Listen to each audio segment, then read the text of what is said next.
presenta wowmx.tv.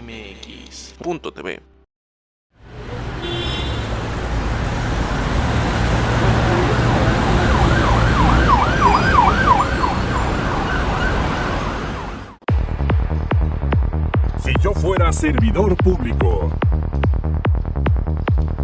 Un programa de análisis, participación e información ciudadana.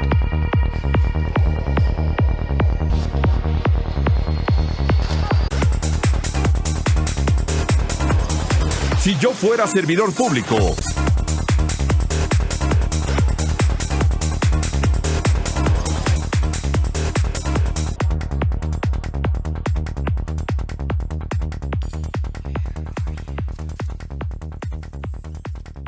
Amigos, es un gusto que nos esté acompañando aquí en Si Yo Fuera Servidor Público a través de la pantalla de WOW TV, antes Aztele TV, muy contentos de estar con ustedes. Hoy vamos a platicar con Agustín Guerrero, como cada mes lo hacemos, platicando y analizando los temas más importantes que han ocurrido en la agenda nacional, temas muy importantes, por supuesto desde el punto de vista de Morena, y bueno, pues hay muchos temas que platicar sobre este partido, sobre lo que está haciendo el gobierno federal, algunos temas importantes, revocación de mandato, el presidente cumplió años, ya se está cumpliendo, estamos llegando prácticamente a la mitad del camino de su sexenio y muchos temas más que ya tenemos ahí apuntados con Agustín Guerrero. Agustín, qué gusto saludarte. El gusto es mío, Miguel, muy buenas tardes al auditorio, como bien lo comentas, hay muchas cosas que han ocurrido. Estamos prácticamente iniciando la segunda parte del sexenio de Andrés Manuel y eso nos brinda la oportunidad pues de hacer un balance de lo que han significado estos primeros 3 años de la Cuarta Transformación, qué cosas se han cambiado, qué cosas se han ido consolidando también en materia legislativa y cuáles son las perspectivas, qué es lo que esperamos para los próximos 3 años que, entre otros temas centrales, pues son los años de la sucesión. Ahí es un tema que ya trae varios meses incidiendo en la toma de decisiones, en las posturas, en las acciones de muchos actores políticos, porque la sucesión adelantada que estableció el presidente allá por el mes de julio, pues es un tema que va a seguir presente ahora para el 2022, 2023 sin duda, y ese incide muchísimo en las posturas que se van definiendo de muchos actores. Efectivamente, Agustín. Oye, lo que me comentabas antes de arrancar, bueno, uno de los temas importantes, estamos llegando a la mitad del sexenio y obviamente cambia la estrategia también del presidente y ya se empieza a notar.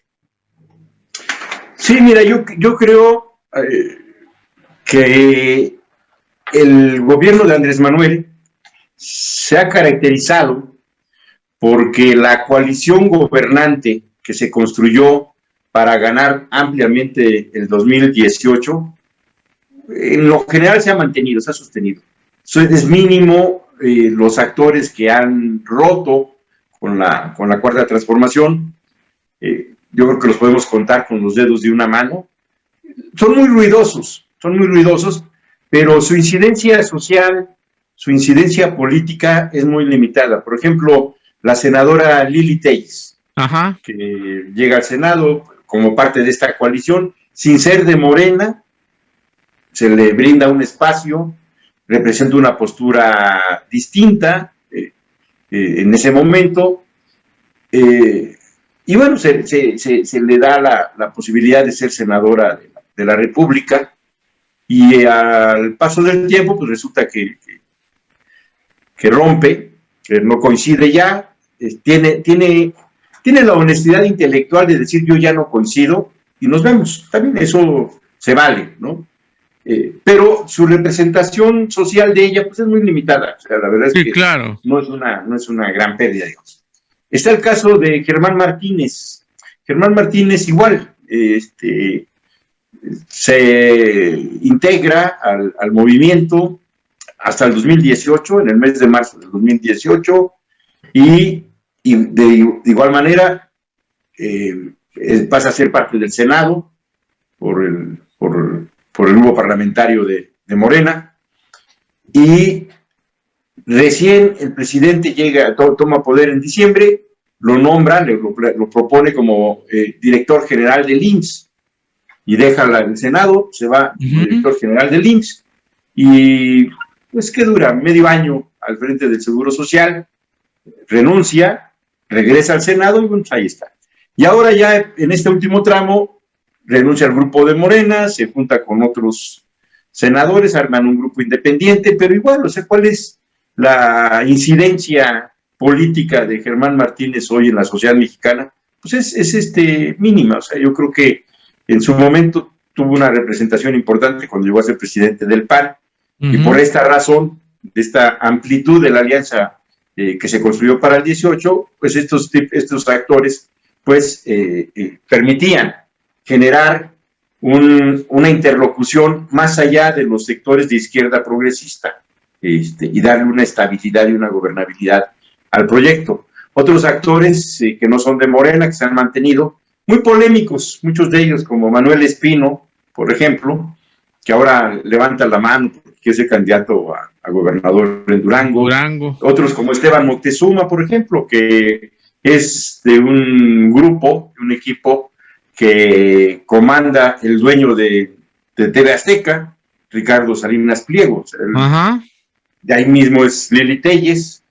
Entonces, igual, o sea, son aliados que se han mantenido con sus niveles de contradicción, en fin. Pero yo diría que todos estos 3 primeros años, la coalición gobernante en lo general se ha mantenido, se refrendó en la elección del 21, sigue siendo una alianza que permite no solamente generar políticas de izquierdas, sociales, económicas, sino también la interlocución con otros actores que no necesariamente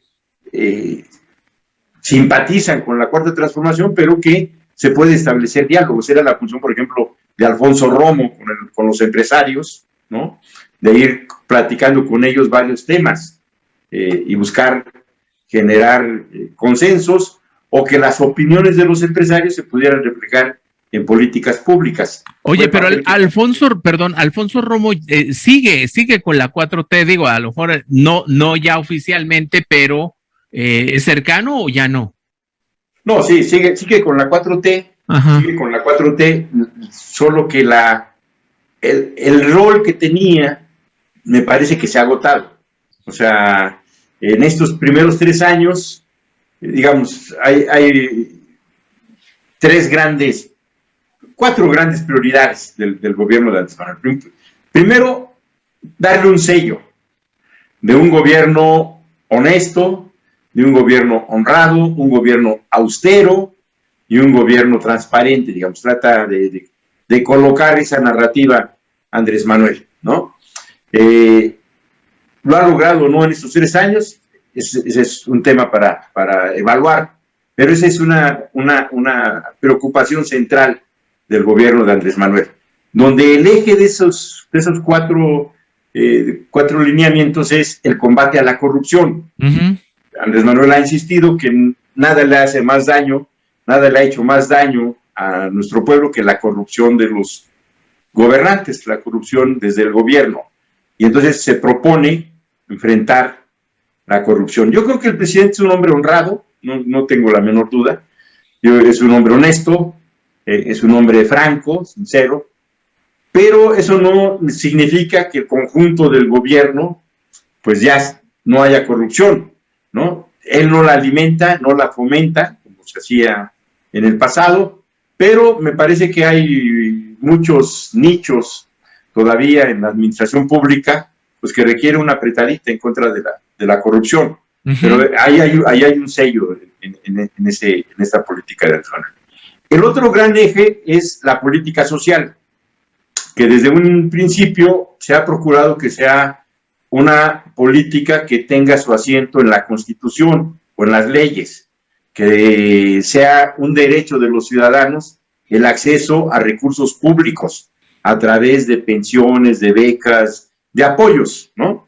Como un derecho de los ciudadanos establecido en la Constitución a los adultos mayores, a los jóvenes, a los estudiantes, a los trabajadores del campo, en fin, una serie de mecanismos, de instrumentos, a una diversidad social muy amplia que tienen acceso al presupuesto y que ahora para el presupuesto del 2022 es la mayor cantidad que se haya destinado. Sí, claro, a programas sociales.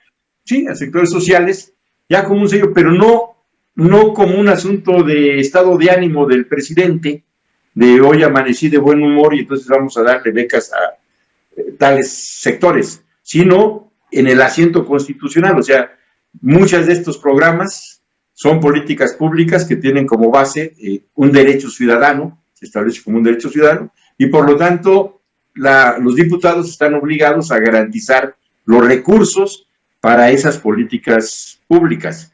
Y si llega otro presidente, otro gobierno, y quiere negar ese derecho, bueno, pues tendrá que reformar la Constitución. En esa parte me parece que ha habido un avance significativo.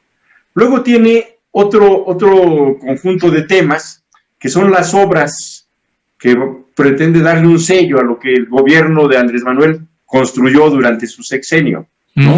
Que es muy importante.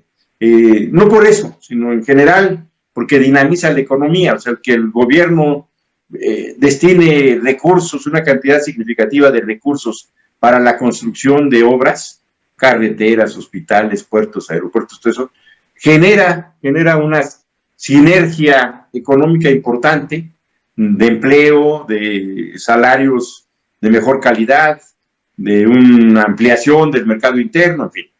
Entonces, Andrés planteó tener obras importantes, pero que se construyeran y se inauguraran y se usaran desde su sexenio, que no pasara lo que nos ocurrió con otros presidentes que ponen la primera piedra y luego nunca ponen la última piedra, bueno, ni la segunda en muchos casos, Exacto.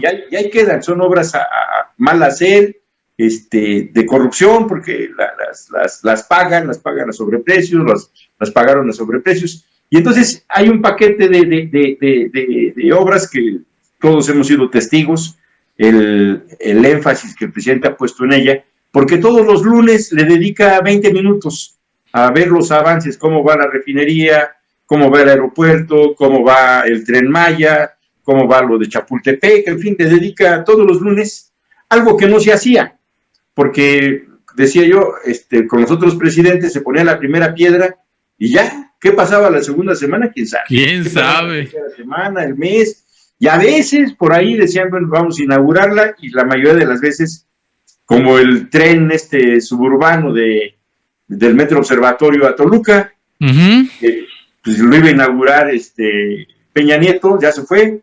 ¿Quién sabe si Andrés Manuel lo vaya a inaugurar? O sea, lo heredó y decidió que se siguiera construyendo. Pero lo que ha dicho es que las obras de él, las que él ha iniciado, que tienen un impacto económico de inmediato, en términos de dinamismo económico, pero sobre todo de largo aliento, porque el Tren Maya va a modificar la situación económica de muchas comunidades que van a estar impactadas por este sistema, en términos turísticos, comerciales, en fin, ¿no? Creo que es una obra que va a tener ese impacto, lo mismo que la refinería. Ahí el objetivo lo ha planteado. Él espera que para el último año, en el 24, México sea autosuficiente en gasolinas, ¿no? Que el país pueda, si tiene petróleo, y puede tener la capacidad de producir el 100% de las gasolinas que se demandan, que se consumen, eso te permite manejar los precios. O sea, ya no dependes de nadie, que si subió el precio del petróleo, ¿no? O sea, puedes garantizar un manejo de un insumo estratégico en el modelo económico, en el manejo del modelo económico. Entonces, aguántame tantito, me tengo que ir a la primera pausa. Estamos aquí en Si Yo Fuera Servidor Público. Regresamos.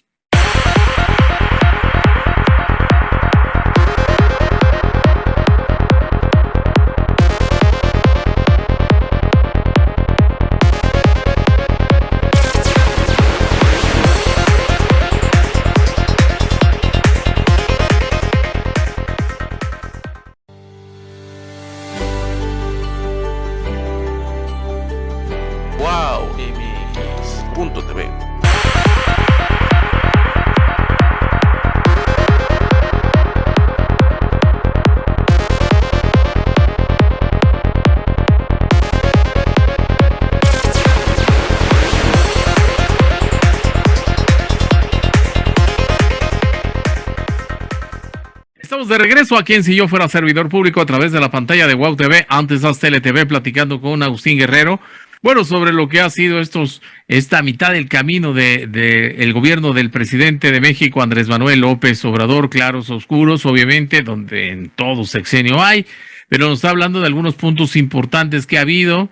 Y bueno, hemos visto lo que tú comentabas, Agustín, es muy importante, el asunto de los programas sociales, y que de hecho se vio una mano bastante fuerte ahí a la hora de aprobar el presupuesto, y lo decías de manera exacta, no se le movió ni una coma. Así es. Entonces, mira, de estas tres ejes que yo he comentado, Ajá. no le pides permiso a nadie. O sea, el combate a la corrupción, la austeridad en el gobierno, bla, bla, punto. El asunto de tu proyecto de obras, ¿cuál es tu paquete de obras? Tampoco le pides permiso a nadie. No hay contrapesos, ahí es tu visión de gobierno, Uh-huh. y tienes los votos en la Cámara de Diputados para garantizar que los recursos que se necesitan, que el dinero que se necesita para estas obras, pues ahí esté. Que Sí, claro. ahora en el presupuesto. O sea, aunque la oposición no le guste, no depende de ellos. Y el tema de la política social, igual. O sea, es tu sello, es tu visión de combate a la desigualdad social. El elemento central de eso es garantizar los recursos para toda la política social, y para eso necesitas tener mayoría simple en la Cámara de Diputados, que es lo que se tiene, Uh-huh. y vamos para adelante. Luego hay un cuarto paquete de temas que ya es distinto, que es todo el desmantelamiento de lo que fueron las reformas claves del Pacto por México, que son básicamente 4 reformas que se hicieron ahí, que Andrés Manuel no comparte, y que para poderlas desmontar se requieren reformas constitucionales de 2/3 partes. No es la mayoría que tiene Morena suficiente para llevar adelante este cambio en estos 4 temas. ¿Cuáles son y cómo van? La primera de ellas fue la reforma educativa. Sí, claro. ¿No? Que dijo Andrés, vamos a derogarla, vamos a hacer Decía la mal llamada, ¿no? Reforma educativa. Así es, que era una reforma laboral. Bueno, esa se fue. Y muchos de los que votaron 6 años atrás por ella, votaron ahora en contra de ella y la echaron para atrás. O sea, me refiero a los votos del PRI y del Partido Verde. Uh-huh. Permitieron tener en las 2 cámaras, diputados y senadores, la mayoría. Entonces, la primera reforma del Pacto por México, que fue la reforma educativa, la reforma laboral educativa, ya fue. Con cierto consenso, o sea, acompañada por el PRI. El PAN votó en contra y el PRD votó en contra. El segundo paquete de temas fue la reforma laboral de Peña Nieto, que fue legalizar el outsourcing, Uh-huh. ¿no? El outsourcing como criterio fundamental de la contratación laboral en México, donde a través de las empresas de outsourcing sustituían la relación obrero-patronal con trabajadores directos en las empresas, porque se subcontratan por el outsourcing. Y entonces el patrón, con ese mecanismo, se le libera de compromisos como aguinaldo, como servicios médicos, pensiones, en fin, porque no son trabajadores contratados directamente por Sí, él. claro. Él hace un convenio con una empresa que a eso se dedica, y entonces los trabajadores ven disminuidos sus derechos por la misma función que hacen en las empresas, nada más que no son trabajadores de la empresa, sino trabajadores del outsourcing. Y no hacen antigüedad, ¿no? Y no hacen antigüedad, en fin, o sea, no tienen derechos. Es una salvajada lo que se hizo con la reforma laboral de Peña Nieto. Y eso, de alguna manera, se reformó. El presidente mandó una primera reforma muy dura, era cancelar el outsourcing, y terminó reglamentando el outsourcing, o sea, reglamentando para establecer que los trabajadores contratados por la vía del outsourcing tienen los mismos derechos que el trabajador directamente contratado en una empresa, ¿no? Uh-huh. Los mismos derechos y las mismas obligaciones, el outsourcing, que un patrón formal, de tal manera que es un revés a lo que fue la reforma laboral de Peña Nieto, sin duda, ¿no? Igual esta reforma tuvo algunas resistencias, la primera iniciativa, pero se reunieron ahí con algunos empresarios de ese ramo, se tomaron su opinión y al final se llega a un consenso de redacción que permite, pues, en los hechos echar atrás la reforma del outsourcing, la reforma laboral, y un gran avance en términos de derechos laborales, no plenos, pero no es lo mismo, no es nada, no tiene nada que ver. Al mismo tiempo, en ese esquema laboral, un tema que era central, que es el aumento a los salarios mínimos, el aumento al salario mínimo, que siempre fue un recurso que decían los empresarios y el gobierno, de que si se subían los impuestos, los salarios, iba a haber inflación, ¿no? Se iba a disparar la inflación porque el aumento de salarios era inflacionario. Y con ese argumento nunca aumentaban los salarios por encima de la inflación. Entonces, si la inflación crecía en un año 3%, los salarios 2%, eran aumentos de risa. Entonces, con Andrés Manuel, el aumento de salarios en esa política laboral, también de acuerdo, porque se sentó con empresarios, con los sindicatos, en fin, pues ha generado incrementos muy importantes en estos 3 primeros años, y se ha demostrado que era falso el argumento de que si aumenta el salario 20%, 30% o 40%, sí, va a generarse una inflación de ese tamaño. Eso no es cierto. O sea, el salario se ha incrementado prácticamente un 120% y la inflación pues es muy manejable, entre el 4, ahorita está en el 6 por problemas de la pandemia, pero económicamente debería estar sobre el menos 4%, ¿no? Ajá. Entonces, viene, esa es la otra reforma. Luego está la reforma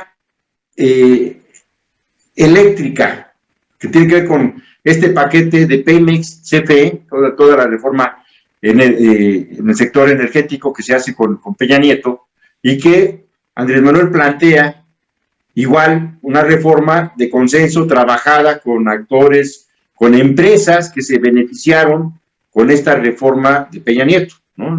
Particularmente la eléctrica. Y ahí ya no hubo eco. Ahí no, a diferencia del outsourcing, que se logra matizar, en fin, en el caso de la reforma eléctrica, la reacción de los grupos económicos, de los grupos de interés, de los beneficiarios, sí, esto que Andrés Manuel llama los contratos leoninos, fue ampararse. Les dio la razón, una cascada de amparos, de tal manera que esa reforma que se aprobó en el mes de marzo de este año, pues ya murió. O sea, la reforma a la ley eléctrica ya murió. No, la mataron a punta de amparos.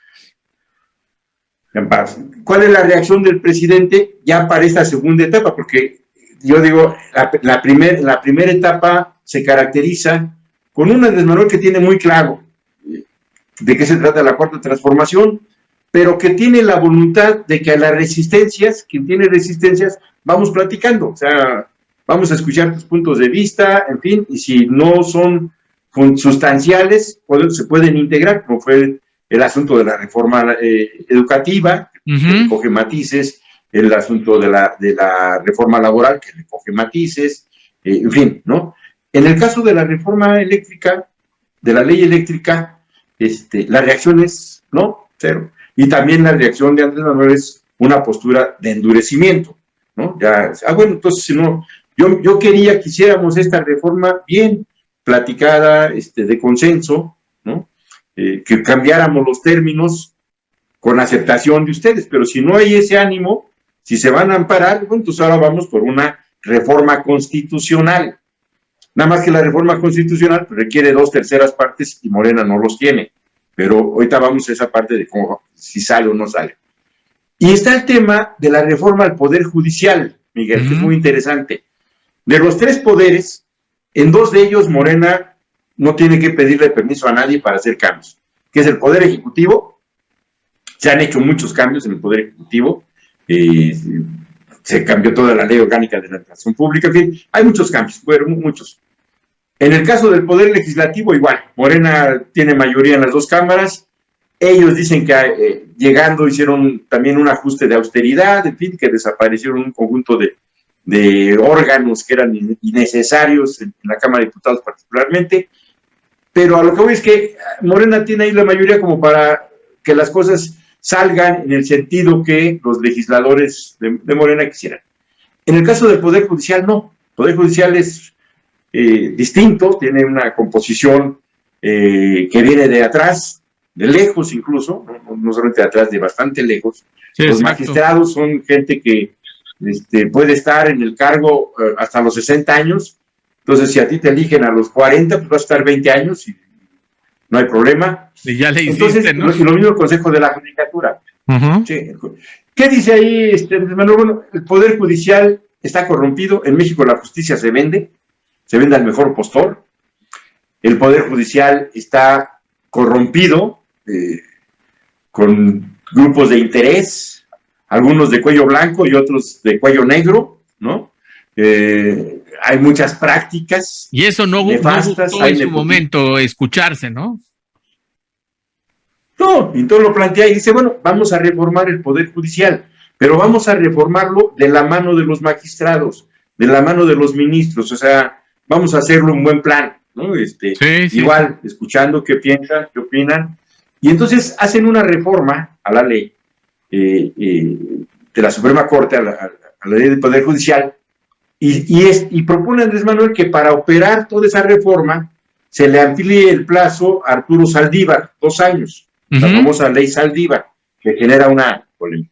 Ya sabemos el final de la película, no hubo entendimiento, no pasó eso, hay una cerrazón también del Poder Judicial, el Poder Judicial no se quiere reformar, no mueven un ápice, y en muchos de los temas, para dirimir, le dan la razón a los opositores a López Obrador.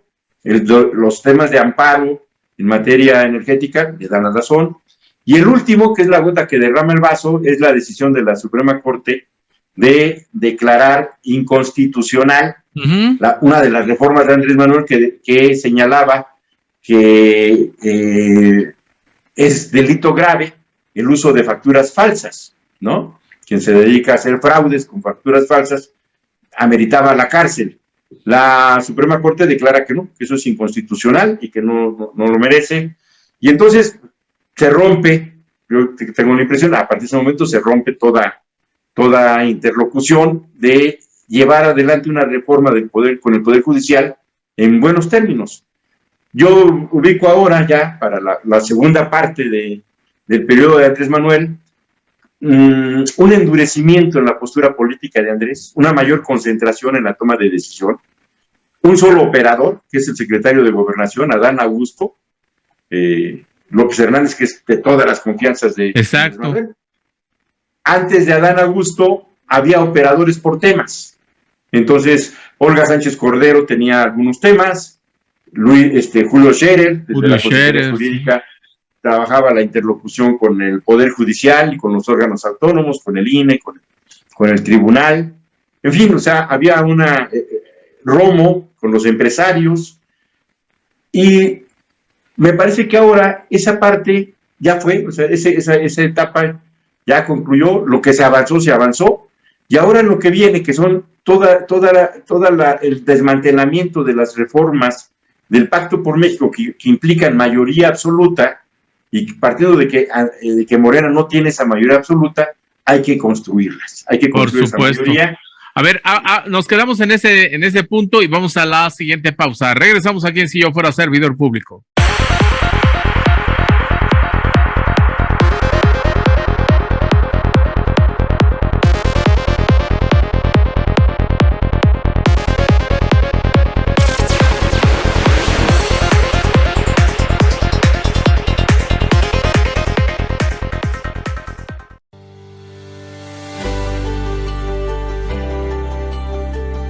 WowMX.tv.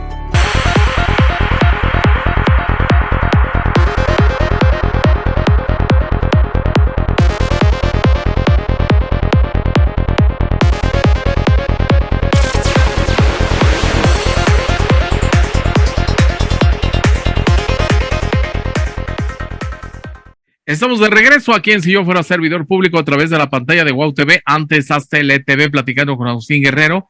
Y bueno, nos está hablando Agustín, nos quedamos en esa parte del desmantelamiento de estas reformas que formaban parte del Pacto por México. Ya nos platicó alguna parte importante, y lo cual a lo mejor algunos actores yo creo que lo veían muy lejano, pero no, ya es toda una realidad lo que está sucediendo.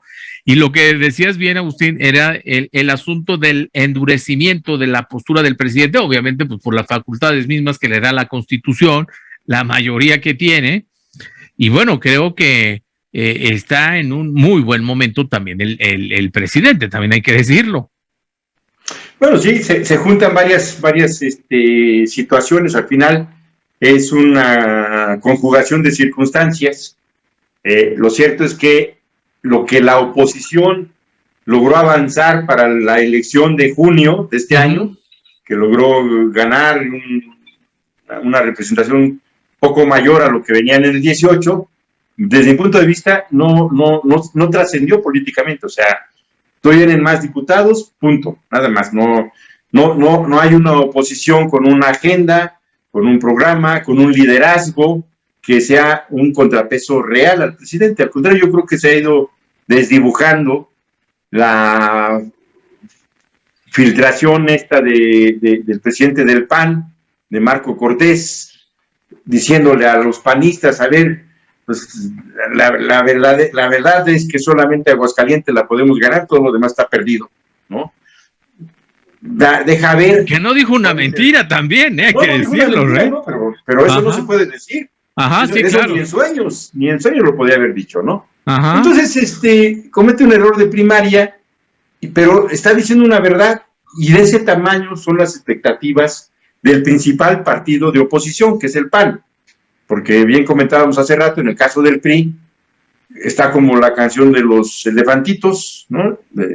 Cada año va perdiendo unos, y ahorita le quedan 4, ya nada más le quedan cuatro gobernaturas, y seguramente el año próximo va a perder 2 de ellas, y va a llegar a la recta final del sexenio con 2 gobernaturas, lo cual es una catástrofe para el PRI. O sea, un partido que llegó a tener todas en algún momento, y cuando perdió la presidencia de la República, la mayoría de las gobernaturas, que era lo que lo hacía fuerte, ahora, con la Cuarta Transformación, corre el riesgo de llegar al final, en 6 años, frente a la Cuarta Transformación, quedar sin ninguna gobernatura. Exacto.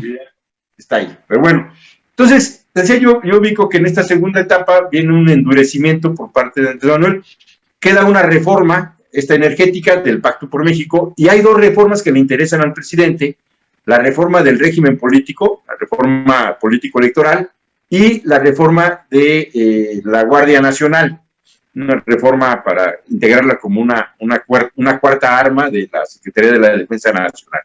Esas 3 reformas requieren 2/3 partes en la Cámara de Diputados y en la Cámara de Senadores, y pues no los tiene Morena. Y si nos atendiéramos a lo que fue el presupuesto, donde toda la oposición, toda completita, votó en contra, todo. Y todos los aliados de Morena a favor, 270 contra 216, ¿no? 274 contra 216. Y se requieren 330 y tantos votos para poder tener las 2/3 partes. Si partimos de esta última fotografía de una polarización muy fuerte, uno diría, como dijo Jorge Triana, esas reformas están muertas. O sea, la reforma eléctrica, la electoral, están muertas. Y el asunto es si eso es cierto o no. Yo creo que hay factores de poder desde la presidencia de la República que van a construir esa mayoría. Si dijéramos, bueno, los 2/3 partes las va a construir Nacho Mier en la Cámara de Diputados, no, sería iluso. Eso no va a ocurrir. O sea, Nacho no es capaz de construir las 2/3 partes, como sí se hizo con la anterior legislatura. Eso hay que reconocer con Mario Delgado, que se construyó una alianza de 2/3 partes de periodo, o sea, no por tema, sino todo el periodo. Ahora, después tuvimos que pagar ese acuerdo, pero para efectos prácticos en la Cámara de Diputados, Morena tuvo mayoría calificada los 3 años. En la Cámara de Senadores no. Las reformas constitucionales que fueron saliendo se fueron discutiendo una por una con Ricardo Monreal, y entonces se concedieron muchas cosas, muchas cosas. Al final del día están en la Constitución.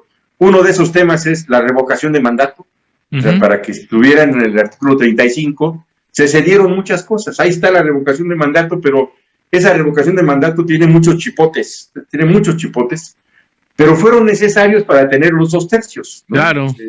Se cedieron muchas cosas.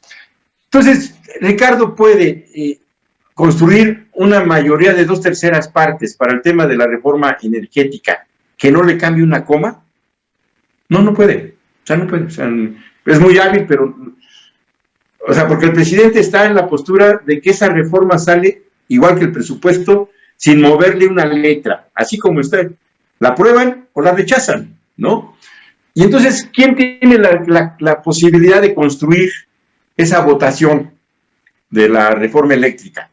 La presidencia. O sea, el presidente es el único que tiene esa posibilidad, los hilos del poder, para poder que diputados que hoy votaron en contra del presupuesto puedan votar a favor de las 3 reformas que están en la agenda de la Cuarta Transformación. ¿Cómo lo vislumbro esa parte?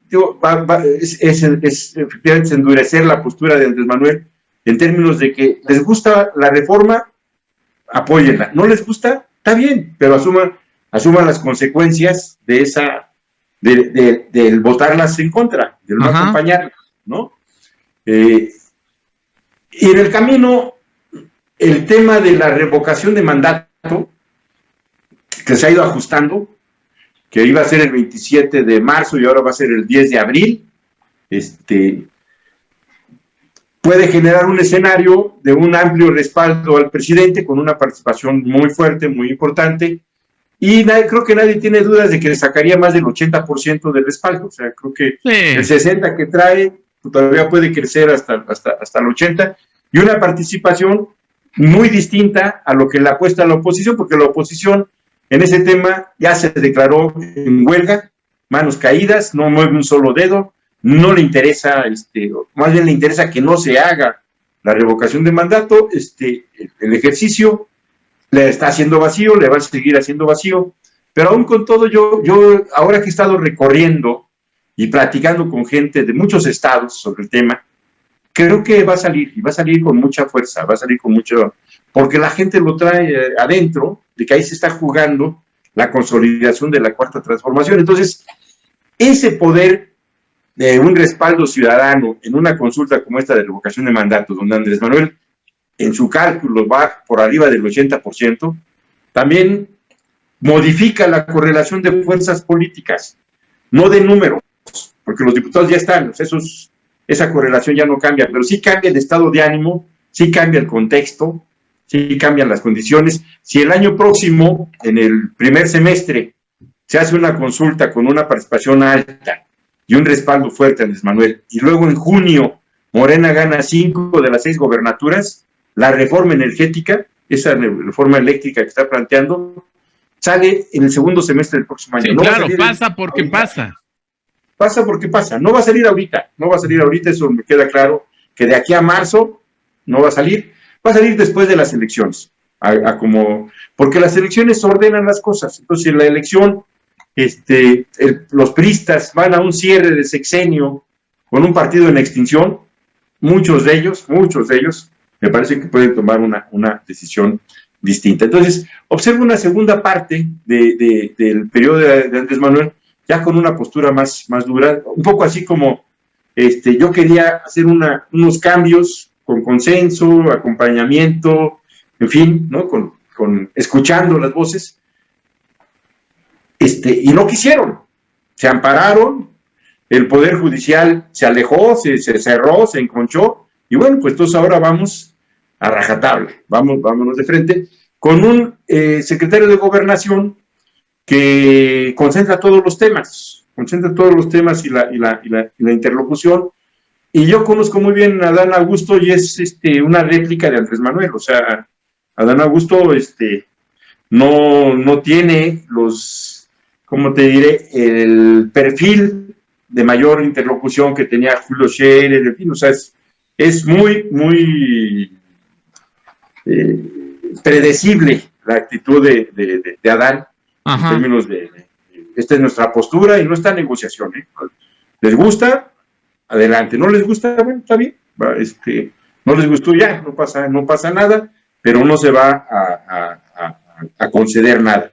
Entonces yo veo esta segunda parte del sexenio de Andrés Manuel en esa lógica de consolidarse a partir de la alianza que se mantiene, pero ya los temas que faltan, pues sin ningún margen de acuerdo con ningún otro actor, ¿no? Muy bien, vamos a la última pausa. Estamos aquí en Si Yo Fuera Servidor Público. Regresamos.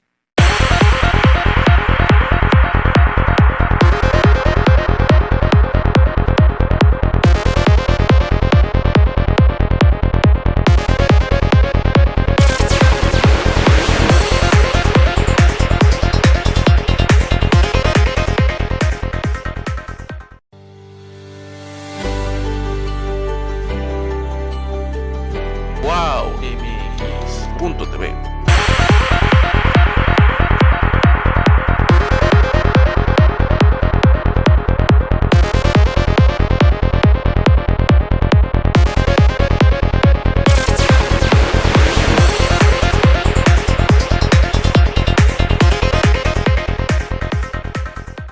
Estamos de regreso aquí en Si Yo Fuera Servidor Público a través de la pantalla de Wow TV, antes Aztele TV, platicando con Agustín Guerrero acerca de, pues, esta segunda mitad, que bueno, digamos la mitad del sexenio de Andrés Manuel López Obrador como presidente de México. Claroscuros estaba yo mencionando hace un momento. Ya mencionó Agustín Guerrero puntos muy importantes de que han hecho en esta cuarta transformación, obviamente valiéndose de algo muy legítimo que es sus mayorías, que pues obviamente su trabajo les costó. Puede gustar o no, pero bueno, son mayorías finalmente, y en un régimen democrático, pues así se estila y así tiene que ser. A ver, vamos a mí me gustaría que dividiéramos, porque nos queda solamente un bloque y sí me gustaría que platicáramos así, ya que hablamos de los claros, también hablemos de los oscuros. Me queda claro, y yo creo que a todo el mundo nos queda claro, que nos puede gustar muchas cosas o no del actual presidente de México, pero finalmente es un estilo de gobernar y ahí está.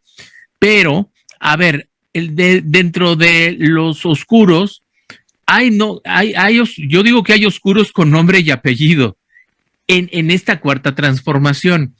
Y los hemos platicado en este espacio y mucha gente obviamente habla de ellos.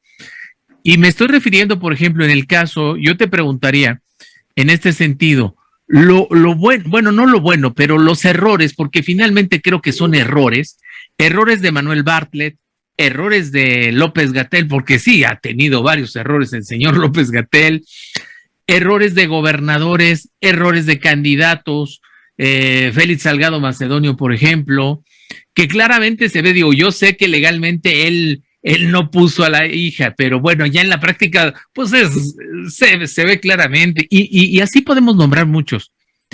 Lo que me llama la atención, Agustín, es de que con todos estos errores, haciendo una analogía con lo del presupuesto, no le han movido ni una coma. O sea, con todos esos errores de muchos personajes. Cuéntame un poquito de eso, porque sí llama la atención. Cualquiera pensaría, ¿no? Decía, ay, es que con lo que hizo López-Gatell, ay, es que con lo que hizo y así podemos nombrar, por ejemplo, el asunto de Lozoya. No nos vamos a clavar en ese asunto, pero mucha gente empezó a decir, pues mira, sí se pusieron de acuerdo, mira, sí se pusieron de acuerdo con el fiscal general de la República, ¿no? Y con Alejandro Gertz Manero. Pues mire, están hablando de Ricardo Anaya, el presidente en la mañana, y en la tarde me lo están citando. Te digo, hay muchas cosas que yo más que yo lo veo como muchos errores, pero esos errores no dan para que le cambien una coma a la cuarta transformación, que eso sí, eso llama mucho la atención. Sí, tienes razón, o sea, hay muchos errores. Hay excesos. Ajá. Algunos han tenido algún costo. El más célebre ahora, pues es lo de Santiago Nieto. Exacto. En un fin de semana se cayó del pedestal. sea, era un activo que estaba muy bien posicionado, con mucha confianza, con buenos resultados, ¿no? Y una circunstancia no planeada, obviamente nadie planeó eso. Claro. Pero eso sucedió y llegó el lunes y ya no era, ¿no? O sea, se acabó el pedestal. Es de los pocos que han tenido una consecuencia por un exceso, digamos, por calificarlo de alguna manera, porque digo, eso no lo planeó nadie. Yo estoy seguro que son circunstancias. Así se acomodaron y jugaron en contra de él. Y el presidente dijo, no, a ver, aquí hay cosas que no van con nosotros, con nuestros principios, con nuestro estilo y con permiso, ¿no? Y así se acabó. ¿Cuántos Santiago Nieto tenemos en la 4T? ¿Es el único? No, claro que no. Hay otros más, seguramente. Por ahí anda ahora otro senador de Hidalgo, que se avienta una perla diciendo, me dieron un aventón. Sí. Me dieron un aventón a Sinaloa en un avión privado, y bueno, pues a la gorra ni quien le corra, casi le faltó decir eso, ¿no? Sí. Como fue gratis, bueno, me fui en un avión privado, porque tengo amigos empresarios, y es de un amigo empresario. Entonces uno dice, ¿cuántos amigos empresarios tiene el presidente de la República que le pudieran dar un raya a donde fuera? Pues todo el mundo se pelearía por llevarlo. Todos, ¿no? Y sin embargo, no lo hace, ¿no? Entonces, salir este senador Menchaca, creo que se apellida, con ese argumento, pues ya sabe que, no, igual que a Santiago Nieto, perdón, pero no, por ahí no. Y de esos podemos enumerar bastantes que pierden el piso, que se suben al ladrillo y que no respetan los principios, no tienen vergüenza. Lo último que me enteré fue lo de Félix, justamente, que pues él es senador de la República, punto, esas son sus tareas, pero él sacó una convocatoria para que quien quisiera trabajar en el gobierno, ahora que se cambió el gobierno en Guerrero, pues llevaran a Chilpancingo, a una oficina ahí, su currículum, para ver qué posibilidades hay de integrarlos al gobierno. Y eso está bien, o sea, hay mucha necesidad, pero no le toca a Félix. O sea, él no puede convocar a que si yo quiero trabajar, él me va a recibir los papeles, perdón, pero usted no es parte del gobierno de Guerrero. Sí, pues, o sea, sí. ¿Y a quién le pega? A la gobernadora. Claro. Y además es su familiar, porque la imagen que proyectas es que, como decía la gobernadora vive allá enfrente, pero el que manda está aquí. Ajá. No puede ser, ¿no? Esas cosas son excesos que no deben de... Y que, como tienes razón, o sea, si hacemos un recuento por semana, nos vamos a encontrar muchas perlas de estas, muchas perlas, que sin embargo al presidente no lo tocan. O sea, Exacto. El presidente, Sí. que es el caso extremo de lo de Santiago Nieto, ¿no? Bueno, es una desgracia para Santiago, para la otra señora que era la secretaria de Turismo de Claudia Sheinbaum, una carambola. Pero el presidente sale así como, a ver, yo no comparto sus excesos, y aparece como un hombre justo, o sea, en términos de que eso no corresponde, y él sale bien. O sea, los demás salen muy mal, pero él cuida, es que él parte de que él es la imagen del gobierno, Andrés Manuel. Sí. Cuando él cuida su imagen, al mismo tiempo parte del hecho de que está cuidando la imagen del gobierno. Entonces, pues tiene la mano pesada, porque una cosa como lo que pasó con Santiago Nieto, no lo dudó 2 veces, y yo creo que incluso Santiago ni siquiera presentó la renuncia, lo renunciaron ya como parte de estas anécdotas del ejercicio del poder. Entonces, sí hay muchas cosas ahí que tienen un costo para esos actores, para Bartlett, para muchos compañeros, compañeras, pero que el presidente, al marcar distancia de ellos, pues no permite que esas descalificaciones, que esas malas imágenes que hay de muchos de estos actores, se le trasladen a él. O sea, no hay una ósmosis que la crítica que se genera para ciertos actores él también la comparta. O sea, Andrés Manuel difícilmente hace una autocrítica pública, o sea, no difícilmente, no la hace, o sea, él no, nunca vamos a ver una autocrítica pública donde descalifique a alguien, o sea, previamente. Lo puede hacer ya a todo pasado, ya ocurrió esto, bueno, pues ya ocurrió y que no vuelva a ocurrir, pero no da datos, no da señales de qué fue lo que pasó, no se enreda con eso, o sea, está más en la otra parte de la imagen pública de un gobierno apegado a los principios que la ha planteado. Entonces, sí traemos muchos negativos, yo no tengo la menor duda. Lo de las medicinas, lo que dijo el otro día, de que ya no voy a tolerar que me pregunten por medicinas y me salgan como que es que están en las aduanas o están en camino o ya las compramos, pero o sea, cero pretextos, ¿no?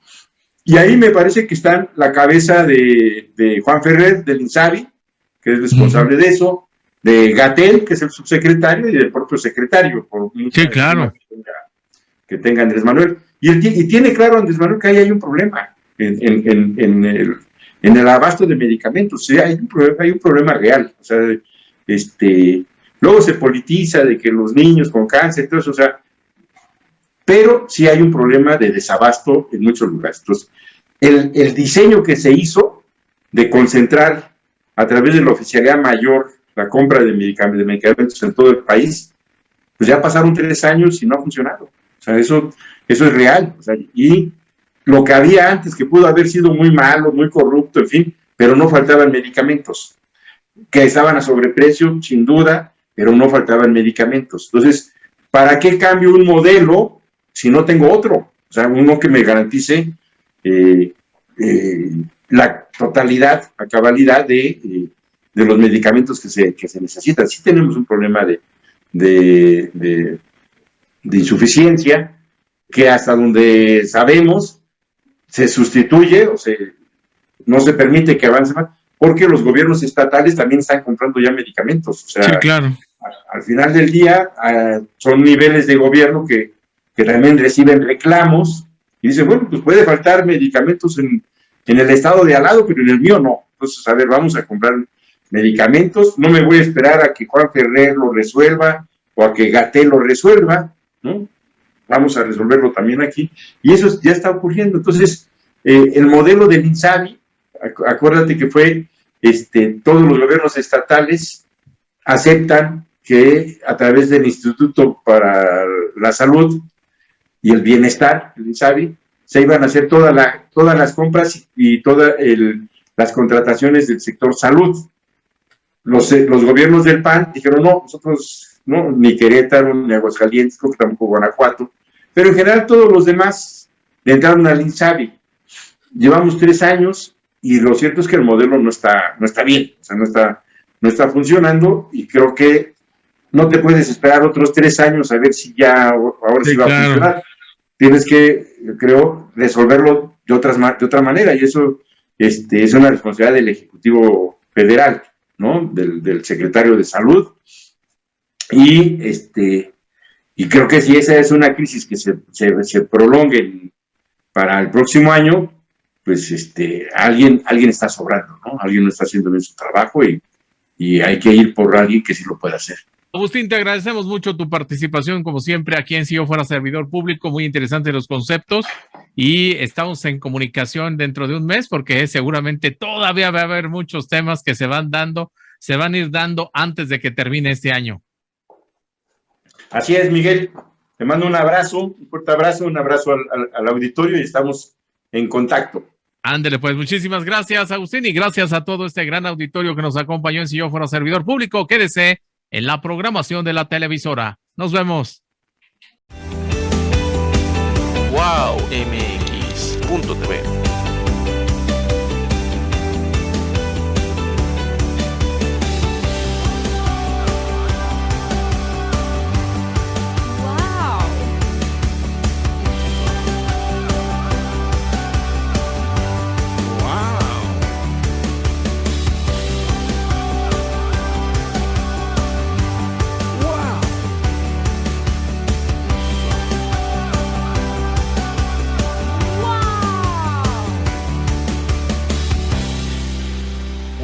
wmx.tv.